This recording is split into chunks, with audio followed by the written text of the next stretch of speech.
You passed your luck check. It's The No Class Guys. you passed your luck check It's the No Class Guys. with Eddie. And Matt. And today we're talking about switching over from 5th edition.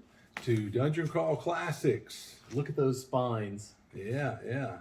So this is $150 worth of books, and that is $39.99 for the hardbound, and the softbound's even less. so save yourself a little cash. Today we're going to talk to you about switching over from 5th edition to DCC. Absolutely. What we're not going to talk about is why you should switch over. We're assuming you already made that switch. Exactly. So it's your game. Do whatever you like with it. You know, if you want to keep advantage, disadvantage, inspiration, you can keep any of that. That's the beauty of a game like DCC is it's very homebrew. Make it your own. All right, and I would say for the most part, like we're not going to talk about the disadvantages and advantages of the system too much, but the GM's job does get a lot easier when you move over and transition to the judge role, I believe. Yeah. Well, I've always said too many rules can get in the way of storytelling, and you're not overburdened with rules. It's kind of a sweet spot in DCC. You know, it's still a D20 system. You know, high rolls are better, low rolls are bad. That's nothing new. So it's not a hard transition in that regard.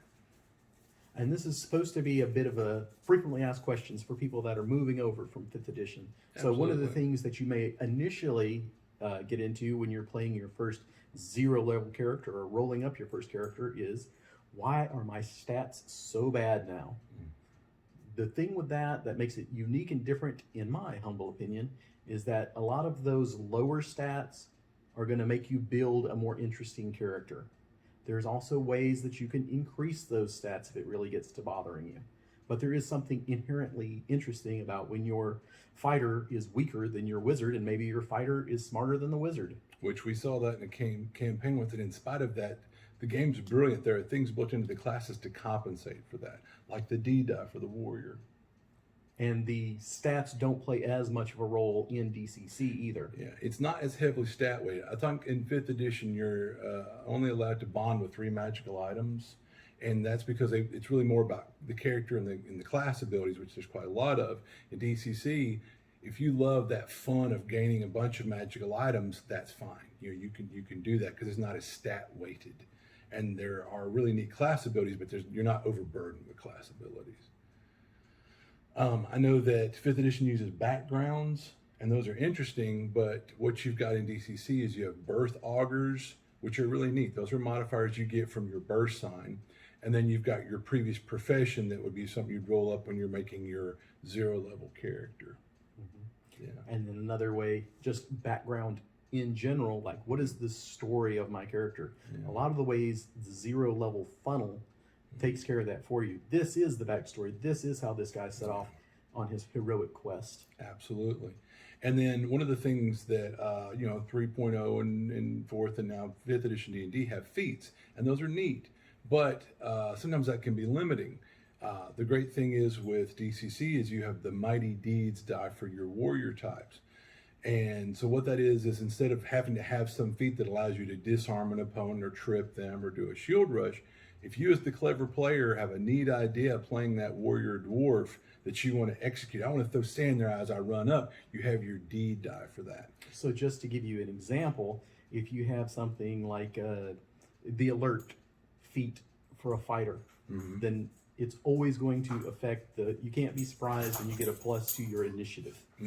Whereas if you're using, I'm cracking up now, but if you're using Mighty Deeds, that feat can change every time. You can say, I'm going to use this offensively, and I'm going to try and hit this enemy in its critical location. So you can try and smack him in the eye, or you can try and stop the wizard from drinking his potion. And then the next round you can switch it over and say, now we need to worry about the defensive possibilities.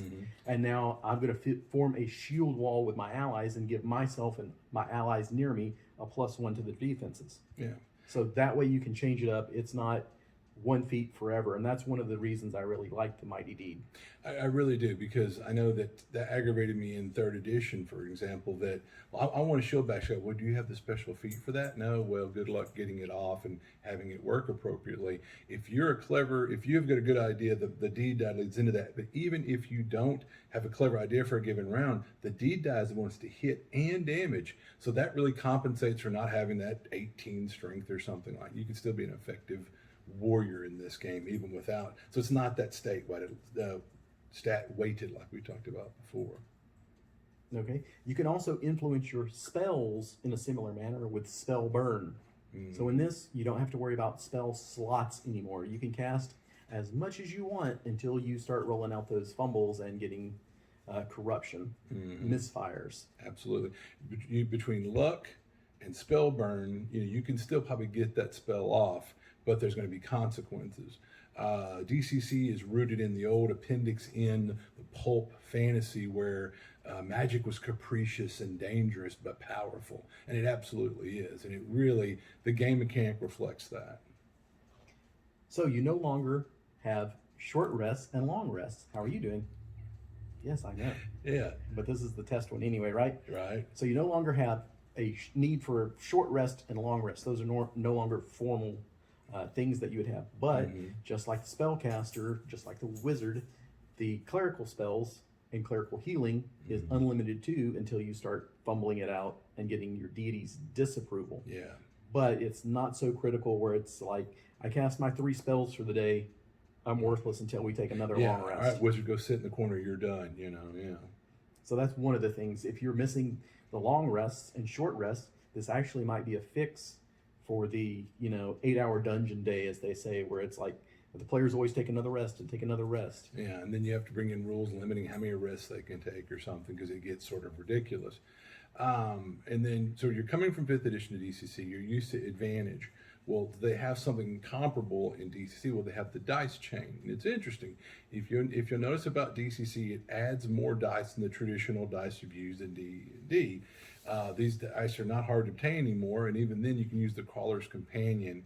But enough about that. The dice chain, if you have a better opportunity to pull off that hit or that skill, you go up the chain through adjudication of the judge and you the player, or if a worse chance, you go down the dice chain. This is comparable. And then the other thing, like we talked about earlier, would be that even with advantage, sometimes in rolling twice, you still might choke out 2 bad rolls.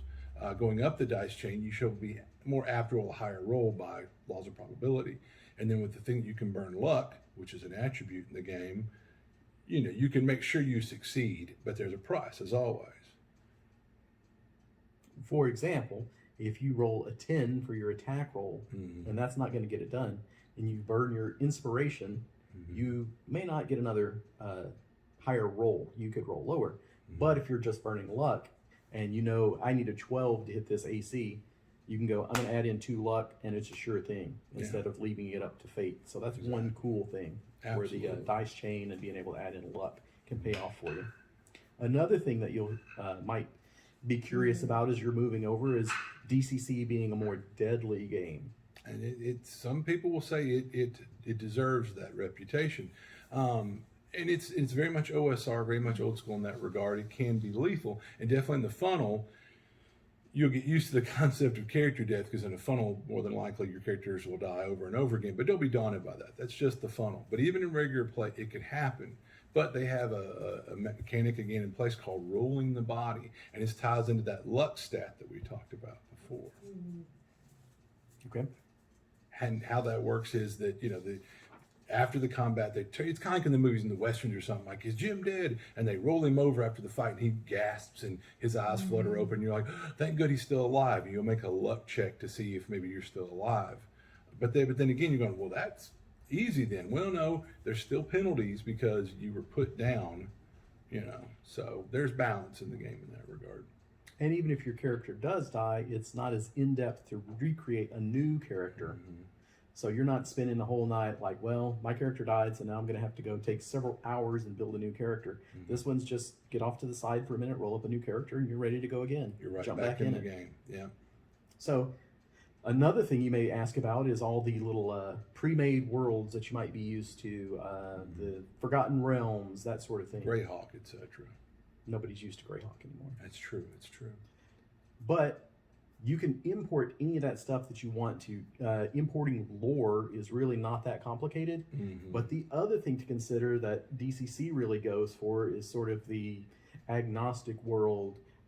There's nothing there before except for what you put there. So it is more work and more challenge to put things in there, but there's nothing that you have to worry about. It's not like your players are going to come back to you and say, well, this village can't be here because that's where this village is on this specific world, because it's all been detailed out and explored before. Yeah. So you have that going for you. Yeah, whole cloth creation. And one of the shining points I will say about DCC is they have a number of really great pre-made adventures, and they're very unique. That's one of the company's shining points is if you want some published material, their adventures are top notch. Unique monsters and whatnot. Okay, the last thing we're going to talk about is the fantastic, wonderful DCC First Time Fan Kit. So if you're just dipping your toes into it right now, there is a fantastic deal where you can get the book, some adventures, the judges screen, some dice for a low price, and even better, if you want to bring your whole group over, you can get 5 sets of the books, 5 sets of the dice, that judges screen, more adventures, and all that's for about $200, which, as we mentioned before, that's really the cost of those 3 books just to get started up. Yeah, in the previous game, the other game. And so no, the price, it's an insane deal, and definitely a great way to get started with the game. Absolutely. So let us again welcome you to DCC. If you have any questions about this video, if there's more questions you would like us to answer, hopefully this is just the first in the series and the beginning of our conversation. So check us out. Let us know what you think. Let us know what the comments are, how we can improve this in